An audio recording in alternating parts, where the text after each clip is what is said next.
తాకట్లో ఉన్న మీ బంగారాన్ని విడిపించి ఆ రోజు ఆన్లైన్ రేటుకి కొంటాం. Sharma gold company. నమస్కారం, వెల్కమ్ టు సుమన్ టీవీ. నేను గీతాంజలి. ప్రస్తుతం మనతో పాటు ప్రముఖ జ్యోతిషులు బ్రహ్మశ్రీ నందిభట్ల శ్రీహరి శర్మ గురువు గారు ఉన్నారు. వారితో మాట్లాడదాం. గురుగారు నమస్కారం అండి. వాగర్థావివ సంపృక్తౌ వాగర్థ ప్రతిపత్తయే జగతః పితరౌ వందే పార్వతీ పరమేశ్వరౌ. సదాశివ సమారంభాం శంకరాచార్య మధ్యమాం అస్మదాచార్య పర్యంతం వందే గురు పరంపరాం.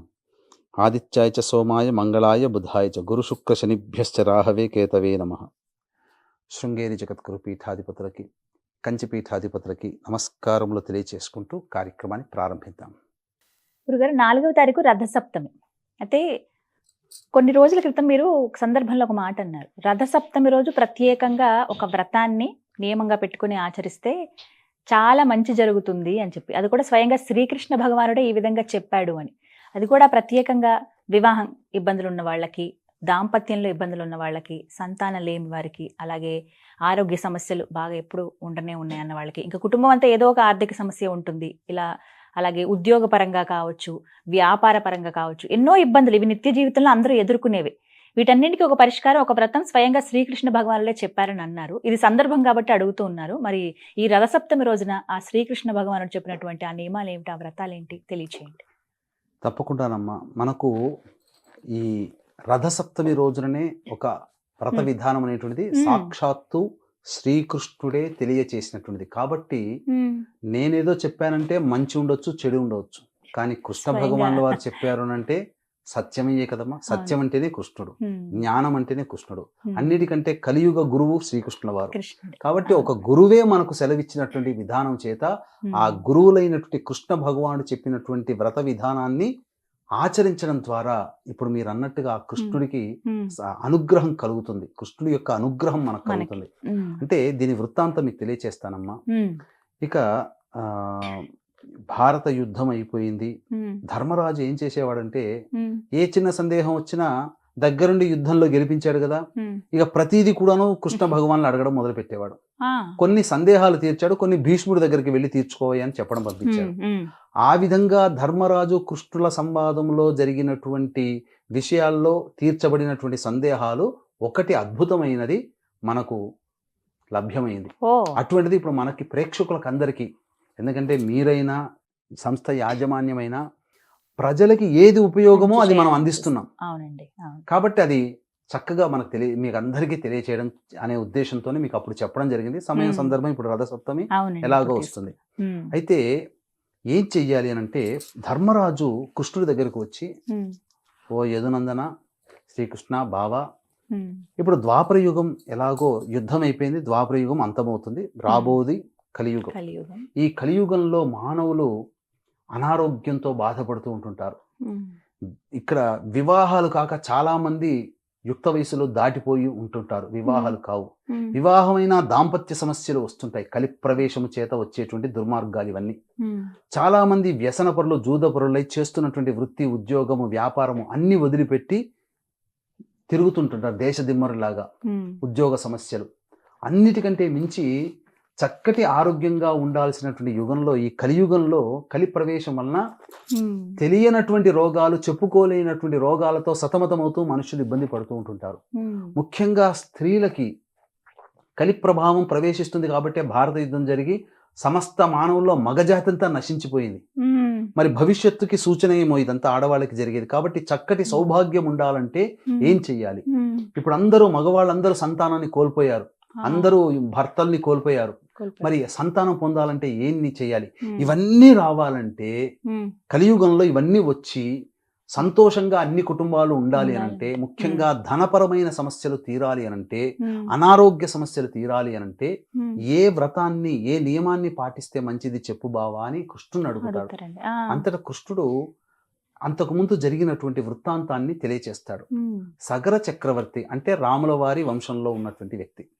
సగర చక్రవర్తి దగ్గర ఒక నాట్యకత్తె ఉండేది, ఇందుమతి అని.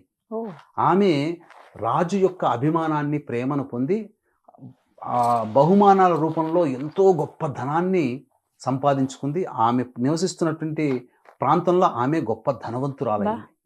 తర్వాత ఒకసారి వ్యాహ్యాళికి ఆ విధంగా ఊరంతా దగ్గరికి వెళ్దామని పల్లకిలో కూర్చొని పోతూ ఉంటుంటే, ఇక చాలా మంది అనారోగ్య సమస్యలతో బాధపడుతున్నటువంటి వాళ్ళు, తిండి తినడానికి తిండి లేక, కట్టుకోవడానికి గుడ్డ లేక, ఉండడానికి గూడు లేక ఇబ్బంది పడుతున్నటువంటి వాళ్ళు, అలాగే ఉద్యోగము లేక పెద్ద వయసు వచ్చినప్పటికీ కూడా పెళ్లి కానటువంటి వాళ్ళు, అలాగే ఆర్థికపరమైన సమస్యలతో ఉన్నటువంటి వాళ్ళు, దంపతులు కొట్లాడుకుంటడం, ఇవన్నీ చూసి చాలా కలత చెంది భగవంతుడు కొద్ది పుణ్యం చేతనే నాకు ఇంతటి సంప్రాప్తించింది, ఇంత చాలా మంది ఇట్లాంటి వాళ్ళు ఉన్నారు, వీళ్ళందరికీ పరిష్కారం ఏంటి, అన్నిటికంటే మించి శివానుగ్రహం కలగాలంటే, శివానుగ్రహం ఉంటే కదా ఇవన్నీ పోతాయి, కాబట్టి శివానుగ్రహం కలగాలంటే ఏం చేయాలి, ఎవరు చెప్తారు నా సందేహానికి అని చెప్పి ఆలోచించుకుంటూ వెళ్ళింది. ఒకనాడు క్షిప్రా నది, ఉజ్జయిని ప్రాంతంలో క్షిప్రా నది అంటే మధ్యప్రదేశ్ ఉజ్జయిని, ఆ క్షిప్రా నది దగ్గర వెళుతూ ఉంటుంటే ఒక సాయంకాల సమయంలో ఎంతో మంది మునీశ్వరులు కోలాహలంగా అక్కడ ఉంటున్నారు. అందులో వశిష్ఠ మహాముని దగ్గరికి వెళ్ళి తన యొక్క వృత్తాంతం అంతా చెప్పి తన సంకల్పం కూడా చెప్పింది, ఎలా చేయాలి ఏంటి ఇదంతా మోక్షాన్ని పొందాలంటే. అప్పుడు వశిష్ఠుల వారు ఆమెకి ఒక చక్కటి వ్రత విధానాన్ని ఆచరింప చేయమని చెప్పారు. అదే వ్రతము అచలా సప్తమి వ్రతము. ఇది ఎప్పుడు చెయ్యాలి అని అంటే మాఘమాసంలో సప్తమి, శుక్లపక్షంలో వచ్చే సప్తమి తిథి రోజున చేయాలి. అయితే యుగ యుగాల నుంచి విధానము ఆచరణలోకి వస్తూ ఉండడము, రాను రాను ఏమైపోయిందంటే క్రమేపీ అది సూర్య భగవాని జన్మదినం కాబట్టి రథసప్తమిలో భాగంగా కలిసిపోయింది. ఈ అచలా సప్తమి గురించి ఎవరికీ తెలియలేదు. కానీ దాని వ్రత విధానం ఎలా చేయమంటే, పూర్వకాలంలో స్నానం ఆచరించాలంటే నదులోనో సరస్సులోనో చెరువులోనో వెళ్ళాలి. ఇప్పుడు అన్ని బావులు కూడా లేవు, ఇప్పుడు అన్ని కూడా అటాచ్డ్ బాత్రూమ్స్ ఉండిపోయాయి. మరి స్నానం ఎలా చేయాలి? అప్పట్లో చెప్పిన విధానం నెత్తి మీద దీపమును పెట్టుకొని నదిలో దిగాలి అని చెప్పి, కానీ ఇప్పుడు అవకాశం లేదు కదా. కాబట్టి మనం అందరం అంటే కాలానికి అనుగుణంగా మనము దగ్గరలోని ఈ పూజా స్టోర్స్ లో గంగ దొరుకుతుంది, ఆ గంగని తీసుకుని వచ్చి 4-5 చుక్కలు వేసేసి బకెట్లో చక్కగా స్నానం ఆచరించే ముందు తూర్పు వైపు నమస్కారం చేసుకొని, ఈ రథసప్తమి రోజున 7 జన్మలలో నేను గత 7 జన్మలలో చేసిన పాపము ఈ జన్మలో తెలిసి తెలియక అజ్ఞానంగా రహస్యంగా చేసిన పాపాలన్నీ తొలగిపోవాలి, ఈ అచలా సప్తమి వ్రతాన్ని నేను ఆచరిస్తున్నాను, నాకు మంచి జరిగేటట్టు, నా సంకల్పం నెరవేరేటట్టు చేయి సూర్య భగవాన్ అని చెప్పి సూర్యుని నమస్కారం చేసుకుని స్నానం ఆచరించాలి. స్నానం ఎప్పుడు చెయ్యాలి?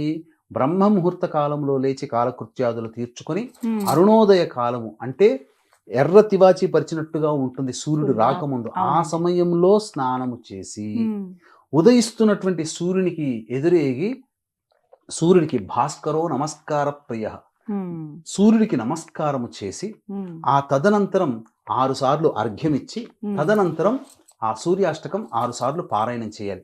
తరువాత వటవృక్షం కిందనో అశ్వత్థ వృక్షం కిందనో మనం వెళ్ళి చక్కగా, లేదా ఇంట్లో తులసి చెట్టు దగ్గరనైనా కానీ ముందర అష్టదళ పద్మము వేసి అందులో పసుపు కుంకుమ పూలు అక్షితలు అలంకరణ చేసి మధ్యలో ఒక రాగి కలశం పెట్టాలి. అష్టదళ పద్మం మధ్యలో రాగి కలశం పెట్టి ఆ రాగి కలశము నిండా బియ్యము పోసి ఆ పైన 3 తమలపాకులు పెట్టి అందులో శివ గౌరీ ప్రతిమ వెండి రూపు, సూర్య ప్రతిమ 7 గుర్రాలు, రథసారథి, సూర్యుడు ఉన్నటువంటి ప్రతిమని పెట్టి అప్పుడు ఈ షోడశోపచార విధానముగా గౌరీ పూజ, శివ పూజ చేయాలి, దంపతుల పూజ చేయాలి.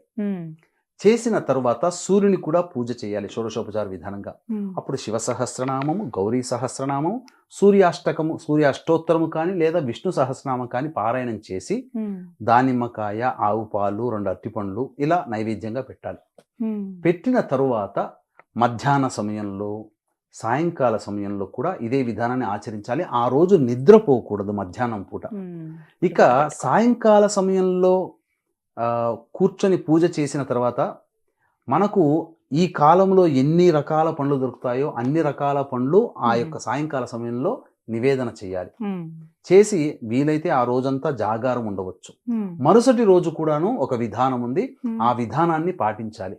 వీక్షించేటువంటి ప్రేక్షకులకి గమనిక, ఫిబ్రవరి 12వ తారీఖు రోజున మాఘ పౌర్ణమి సందర్భంగా 144 ఏళ్లకు ఒకసారి వచ్చేటువంటి కుంభమేళ ప్రదేశం ఉన్నటువంటి త్రివేణి సంగమం ప్రయాగరాజ్ క్షేత్రంలో జాతకరీత్యా కలుగు విద్య, వివాహ, ఉద్యోగ, దాంపత్య, సంతాన, అనారోగ్య సమస్యలకి నివారణకి సర్వదోష నివారణ హోమాలు, అలాగే గత జన్మ కర్మదోషాల వలన ఈ జన్మలో సమస్యలు ఎదుర్కొంటాం కాబట్టి కర్మదోష నివారణ తిల హోమాలు, ఈ 2025వ సంవత్సరం మొత్తం కూడా శని ప్రభావం అన్ని రాశుల మీద ఉంటుంది కాబట్టి శనీశ్వర హోమాలు పర్ హెడ్ 2100 రూపాయలకి చేయించడం జరుగుతుంది. అలాగే 13వ తారీఖు రోజున మఖా నక్షత్రం ఉన్నటువంటిది. మనకు పుష్కరాలు ఎలాగో కుంభమేళ అలాగే. కాబట్టి భర్త వైపు భార్య వైపు మరణించినటువంటి వారి ఆత్మతృప్తి కోసం బ్రాహ్మణుని కర్తగా పెట్టి పిండ ప్రదాన కార్యక్రమాలు, తర్పణాది కార్యక్రమాలు చేయించడం జరుగుతుంది. ఇవి పరిస్థితులు అనుకూలిస్తే ప్రయాగ క్షేత్రంలో ఆ 2 రోజుల్లో చేయడం జరుగుతుంది. ఒకవేళ అనుకూలించకపోతే ఖచ్చితంగా కాశీ క్షేత్రంలో ఈ కార్యక్రమాలు చేయించడం జరుగుతుంది, గమనించగలరు. ఇక మరుసటి రోజున కూడా ఇదే విధానంగా స్నానం ఆచరించి దీపారాధన చేసి ఆ కలశంలో పైన ఉన్నటువంటి ఈ 2 మూర్తి విగ్రహాలకి కూడా షోడశోపచార విధానంగా పూజ చేసి ఉద్వాసన చెప్పాలి. తదనంతరం ఎవరికి వాయనం ఇవ్వాలి? బ్రాహ్మణుని పిలిపించి ఎరుపు వస్త్రము, రాగి పంచపాత్ర, రాగి గ్లాసు, ఉద్ధరిణి పళ్ళెము, దక్షిణ సహితముగా, ఇంకా చెప్పాలంటే రక్త చందనం, ఎర్ర చందనం ఉంటుంది కదా, ఆ ఎర్ర చందనం కూడా పెట్టి ఆ యొక్క సూర్య భగవానుడికి రూపుగా బ్రాహ్మణుని గుర్తించి ఆ అష్టమి రోజున దానం చేయాలమ్మా. ఇక ఈ రథసప్తమి రోజున మద్యపానము, ధూమపానము, మాంసాహారం పనికిరాదు. బ్రహ్మచర్య వ్రతాన్ని పాటించాలి. దాంపత్యం కూడదు, అసత్యం ఆడకూడదు. ఆడవాళ్ళని పెద్దవాళ్ళని ఎవ్వరిని కూడా బాధించకూడదు. అలాగే తదనంతరం అష్టమి రోజున ఎవరికైనా అన్నదానం చేసి చాలా విశేషం. ఈ విధంగా ఆ కలశముతో సహా, ఆ బియ్యము కలశముతో సహా, ఆ వెండి రూపులతో సహా బ్రాహ్మణికి వస్త్రం, ఎర్రటి వస్త్రం, రక్త చందనం, ఎర్ర చందనం గడ్డ ఇచ్చి నమస్కారం చేసుకోవాలమ్మా. తగు దక్షిణ ఇచ్చి. ఈ విధంగా చేసినటువంటి వాళ్ళకి వివాహ సమస్యలు తీరిపోతాయి. ఎందుకంటే పార్వతీ పరమేశ్వరులు కదమ్మా. దాంపత్య సమస్యలు, అనారోగ్య సమస్యలు సూర్య భగవాని వల్ల. సూర్యుడు కూడా సంపాదన ఇస్తాడు మీకు. సత్రాజిత్తు, ద్వాపరయుగంలో సత్రాజిత్తు సూర్యోపాసన ప్రభావం వలన శమంతకమని ఇచ్చాడు కదా, 100 బారుల బంగారం. అంటే ధనాన్ని ఇచ్చాడు కదా. అనారోగ్య సమస్యలు, ధన సమస్యలు, ముఖ్యంగా ఉద్యోగం భాస్కరాదిచ్చేత్, ఆరోగ్యం భాస్కరాదిచ్చేత్. కాబట్టి ఉద్యోగ సమస్యలతో బాధపడుతున్న వాళ్ళు, నిరుద్యోగస్తులకి ఉద్యోగం వస్తుంది, పదవి లభిస్తుంది, వృత్తిలో అభివృద్ధి ఉంటుంది, వ్యాపారం చాలా చక్కగా జరుగుతుంది. స్త్రీలకి మంచి సౌభాగ్యవంతులైనటువంటి భర్త లభిస్తాడు. చక్కటి సంతానం కూడా సూర్యానుగ్రహం వల్ల కలిగితే, సూర్యుడు ఎలా వెలిగిపోతాడో పుట్టే సంతానం సూర్యానుగ్రహం వలన ఆ యొక్క వంశానికి కీర్తిని తెస్తాడమ్మా. ఇన్ని రకాలైనటువంటి గుణాలు ఒక్క ఈ అచలా సప్తమి అని చెప్పుకోబడేటువంటి రథసప్తమి రోజునే ఉన్నాయి. ఆ శ్రీకృష్ణ పరమాత్ముడే స్వయంగా తెలియజేసినటువంటి వ్రతం కదండి. అవునమ్మా. ఈ వ్రతాన్ని ఎవరైనా ఆచరించవచ్చునమ్మా. దీనికి కుల, మత, వర్గ భేదం లేదు. అందరూ ఆచరించదగినటువంటిదే. కానీ ఇది శ్రీకృష్ణుల వారు చెప్పారమ్మా. ఇది జరగడం తథ్యం తథ్యం తథ్యం. మీ వాక్కు ఖచ్చితంగా అందరూ కుదిరిన వాళ్ళు ఖచ్చితంగా చేసుకోవాలని కోరుకుంటున్నానండి. సప్తమి రోజు, అలాగే ఆ తర్వాత రోజు మిగతా. ఇంకో విశేషం ఏం చెప్పమంటారమ్మా, ఈ సప్తమి, ఈ అచలా సప్తమి వ్రతాన్ని చూసిన వాళ్ళకి కూడా ఆ పుణ్యం వల్ల వచ్చే జన్మలో మంచి జరుగుతుంది. ఎందుకంటే దీనికి గాథ కూడా ఉంది. మనకు సంబంధించినటువంటి గాథలో కూడా ఒక వ్యక్తి వైశ్యుడు ఈ వ్రతాన్ని చూసినటువంటి కారణం చేత రాజుగా జన్మించి, కానీ కొన్ని క్రూర క్రియలు చేయడం వల్ల అనారోగ్యం పాలయ్యాడు. తర్వాత ఈ వ్రతాన్ని ఆచరించడం వల్ల అనారోగ్యం నుంచి బయటపడ్డాడు. అంతేకాకుండా సాక్షాత్తు కృష్ణుడి కొడుకైనటువంటి సాంబుడికి అనారోగ్యం చేస్తే సూర్య ఆరాధన ఈ రథసప్తమి చేయడం ద్వారా మనకు ఈ సంబంధించినటువంటి ఆయనకి అనారోగ్యం తొలగిపోయి, ఇప్పుడు చీనాబ్ నది దగ్గర ఒక సూర్య దేవాలయం ఉంది. ఇప్పుడు సరిగ్గా లేదు అది. ఆ సాంబుడు కట్టించినటువంటిది. అంతేకాకుండా మయూరుడు అనేటువంటి ఒక గొప్ప కవికి క్షయవ్యాధి వస్తుంది. ఈ యొక్క సూర్యారాధన చేసినటువంటి కారణం చేత ఆ క్షయవ్యాధి తొలగిపోతే ఆశువుగా ఆ సూర్యుని స్తుతిస్తూ స్తోత్రం చేశాడు. మయూర కవి విరచిత రవి స్తోత్రం అని చాలా ప్రాభావం కలిగినటువంటి స్తోత్రం అమ్మ. ఎంతో మంది పురాణ పురుషులు సూర్యుని యొక్క అనుగ్రహం వలన అనారోగ్యం నుంచి బయటపడ్డ వాళ్ళు ఉన్నారు. అయితే ఖచ్చితంగా ఆచరించవలసిందే. ఇక కుదురుతుంది అన్న వాళ్ళు మాత్రం ఎవరు వదులుకోకుండా ఆ రోజు చేసుకుంటే మంచిది. కనీసం ఉపవాసం అయినా ఉంటే ఇంకా మంచిది కదా గురువు గారు. చాలా చక్కగా వివరించారండి. ధన్యవాదాలు. సర్వం శ్రీ ఉమామహేశ్వర పరబ్రహ్మార్పణమస్తు.